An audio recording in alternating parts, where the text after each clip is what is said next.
بسم اللہ الرحمن الرحیم۔ ایک اہم مسئلہ ہے، اس کی طرف آپ کی توجہ دلانا چاہتا ہوں۔ وہ اکثر ہم وہ کلمہ شریف میں کچھ غلطی کر جاتے ہیں۔ اصل میں ہم پڑھیں گے لا الہ الا اللہ محمد الرسول اللہ صلی اللہ علیہ وسلم۔ اچھا، اب یہ ہوتا ہے کہ اکثر یعنی کہ طرز میں کچھ پڑھ جاتے ہیں لا الہ الا اللہ لا الہ معاذ اللہ۔ تو یہ جو طرز ہے نا، یہ مناسب نہیں ہے، یہ کیونکہ اس میں دو بار وہ نہ کر رہا ہے۔ لا کا مطلب ہوتا ہے نہیں، اور الہ کا مطلب ہوتا ہے معبود۔ اب وہ کہتا ہے لا الہ، یہ نہیں معبود، الا اللہ مگر اللہ، لا الہ، پھر وہ لا الہ پہ وقف کرتا ہے، نہیں معبود مگر اللہ۔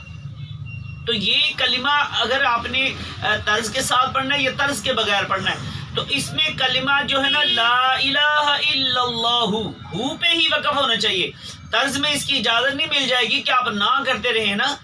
تو اس کے لیے یہ ذہن نشین کر لیجئے کہ لا الہ الا اللہ، لا الہ الا اللہ۔ تو اس طرح یہ پورا کلمہ کر کے پھر وقف کیا کرے۔ اکثر یہ مسٹیک ہوتی ہے، اور یاد رکھیے جان بوجھ کر ایسا کرنا مناسب نہیں ہوگا۔ نمبر 2، وہ اکثر گھروں میں بچے جو ہوتے ہیں نا، وہ جب روتے ہیں، بڑے جب نماز کے لیے جانے لگتے ہیں تو ان کو روکنے کے لیے وہ کہہ دیا جاتا ہے کہ دادا ابو لا الہ پڑھنے جا رہے، لا الہ پڑھنے جا رہے۔ یہ کلمہ صحیح نہیں ہے، یہ درست نہیں ہے۔ اس کلمہ کو پورا کیجئے، یا تو لا الہ الا اللہ کہیے، یا اللہ آپ کا بھلا کرے لا الہ الا اللہ، یا اللہ اللہ کرنے جا رہے، اس طرح کہہ دیا جائے۔ اس کے اوپر یہ جو ہے لا الہ، یہ نہیں مناسب۔ اس کا مطلب نہیں معبود، نہیں معبود نہیں، ہم یہ نہیں کہتے، ہمارا معبود اللہ ہے۔ پورا کلمہ کیا ہے؟ لا الہ الا اللہ، یہ پوری بات ہے۔ تو بہار شریعت میں اس کے اوپر یعنی کہ مرتد کے بیان میں بھی یہ مسئلہ موجود ہے کہ اس کے اوپر وقف نہیں کرنا چاہیے، بلکہ لا الہ الا اللہ کرنا چاہیے۔ اعلیٰ حضرت نے اس کے اوپر غالباً لکھا ہے، لیکن بہار شریعت میں مرتد کے بیان میں یہ مسئلہ موجود ہے۔